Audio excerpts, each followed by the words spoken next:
नए कमरों में चीजें पुरानी कौन रखता है, अब कुंडों में परिंदों के लिए पानी कौन रखता है। ये मिश्रा जी और तिवारी जैसे हैं जो थामे हैं फैक्ट्रियों में साहित्य की दीवारों को, वरना गिरते हुए संस्कारों को कौन बचा के रखता है। जय हो जय हो जय हो। गिरते हुए संस्कारों को कौन बचा के रखता है।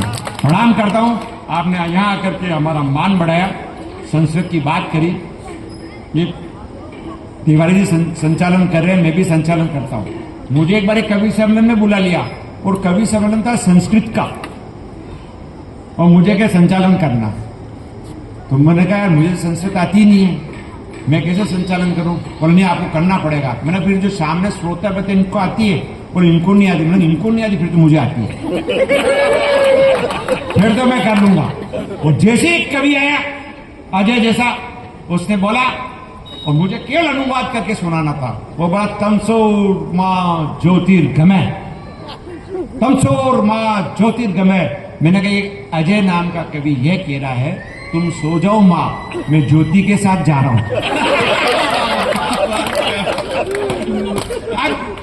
आनंद आ जाता। अगला फिर इसने फेंका त्रिया चरित्रम पुरुषस्य भागो देवो न जानम कुतो मनुष्यम। ये कह रहा है, ये महाकवि कह रहा है स्त्री के चरित्र को देवता भी नहीं जानता है। तो देवता नहीं जानता तो मनुष्य कैसे जानेगा, मनुष्य तो खुद ही कुत्ता है। अब ऐसे ऐसे स्थितियां आ जाती संचालन करने में। आपने तो बहुत अद्भुत संचालन किया, आपने हम जैसे कवियों को बर्दाश्त किया सर। बहुत हमारी भाई विराजमान है, मैं आपको पुनः प्रणाम करता हूँ कि आप नारी शक्ति इतनी देर तक इस कवि सम्मेलन में आप विराजमान रही। नमन करता हूँ, एक बार पुनः ताली बजाएं इनके लिए, क्योंकि कवि सम्मेलन को पूरी आपने प्रमुखता दी है। वरना मेरी पत्नी ने आज तक मेरी कविता नहीं सुनी। वो अच्छा वर पाने के लिए वो भगवान गणपति के दरबार में गई। वो भगवान को जाके कहे भगवान, शादी से पहले जब वो कुंवारी थी जाके के लिए भगवान कोई अच्छा वर मिलेगा तो मैं ₹1.25 का प्रसाद चढ़ाऊंगी। हे भगवान कोई अच्छा वर मिलेगा गणपति जी तो ₹1.25 का प्रसाद चढ़ाऊंगी। ₹1.25। तो थोड़े दिन बाद मैं घोड़ा लेके पहुंच गया। वो घोड़ा लेके पहुंच गया तो मेरी पत्नी ने खिड़की से मुझे झांका और चले सिंगल चेचिस। वो सीधी भगवान के हे भगवान ये क्या किया गणपति जी। तो गणपति जी बोले ₹1.25 में तो ऐसे ही आता है। तो 1.25 लाख बोलती तो ऐसा प्रदीप तिवारी मिल सकता था। ये स्थिति हो जाती साहब। तो बड़ी बड़ी बातें ये हमारे वीरस के कवि अजय तिवारी जी। तो मैं इस मकाम पर इन बच्चों ने भी इस कवि सम्मेलन को पूर्ण रूप से जिया। ये बच्चे रहे तो कवि सम्मेलन चलता रहा। मैं बहुत प्रणाम करता हूं इन पांडुलिपियों के प्रकाशकों को जिन्होंने इनको आगे रखा, खुद पीछे रहे। इसलिए प्रणाम करता हूं क्योंकि बच्चे देश का भविष्य है। मैंने एक दिन एक बच्चे से पूछा, मैंने बेटा नौजवान किसे कहते हैं। वो बोला सर अगर 10 में से एक जवान मर जाए उसे नौजवान कहते हैं। ये बच्चे सर, बच्चों की स्थिति देखो। मैंने एक दिन एक बच्चे से पूछा कि मैंने उसको उदाहरण दिया, गांव के बच्चों को पढ़ा तो मैंने बताया ना, गांव के बच्चे को मैंने कहा देख तुम बच्चे पढ़ते लिखते नहीं हो, तुमने पढ़ा वो 2 अक्टूबर निकली लाल बहादुर शास्त्री की जयंती, तो मैंने उनको उदाहरण दिया।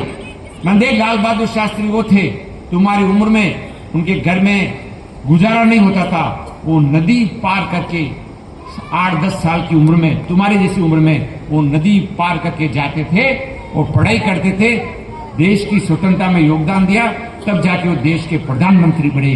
वो तुम्हारी उम्र में उन्होंने ऐसा संघर्ष किया। तो एक छोरा खड़ा हुआ, बोले सर वो लाल बहादुर शास्त्री हमारी उम्र में थे तो गंगा पार करते थे, सर आपकी उम्र में भगत सिंह फांसी चढ़ गया था। आप अब तक यहीं खड़े हो। अब ये बच्चे सर, इन बच्चों को क्या संस्कार दे। बच्चों की पीढ़ियां टीवी और मोबाइल से इतनी बदल गई, फिल्मों को देख करके बच्चों के तेवर बदल गए। मैंने एक दिन बच्चे से पूछा, मैंने कहा भगत सिंह के बारे में क्या जानता है।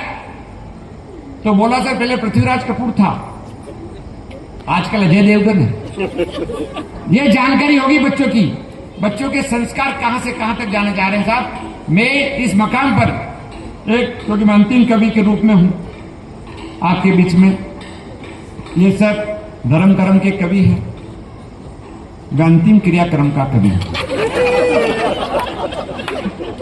इसका क्रियाक्रम मुझे ही करना है, तो मुझे पता नहीं है कौन सा मंत्र कहां पढ़ना है, ये करना मुझे ही है।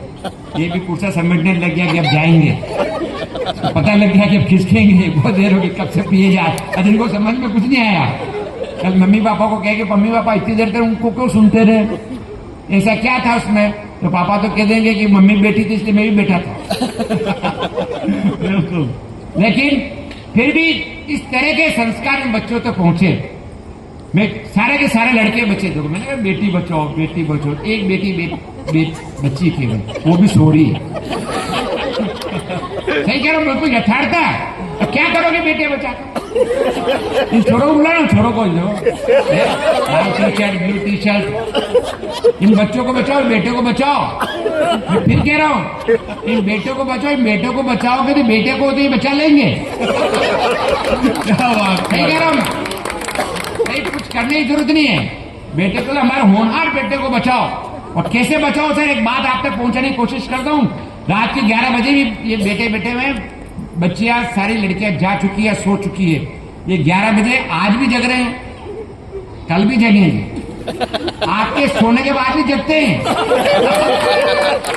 सही कह रहा हूं मैं, बिल्कुल मुझे पता है, मेरा छोरा भी जगता है। संस्कार है। तब मैं कहना चाहता हूं, बात आप तक पहुंचे तो समर्थन करना।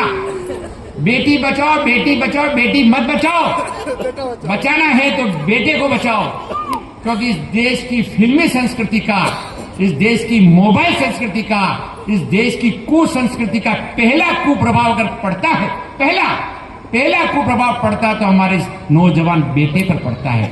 अगर बचाना है तो इन बेटों को कुसंस्कार से बचाइए। क्या बात, क्या बात। अगर बचाना है तो इन बेटे को कुसंस्कार से बचाइए। जिस दिन हमारे बेटे कुसंस्कार से बच जाएंगे तो बेटियां तो अपने आप बच जाएगी। ये आगे एक और भेरू, बहुत अच्छे, बहुत मतलब मुझे बहुत अच्छा लगता है बच्चे घूमते फिरते, तो यही तो है हमारी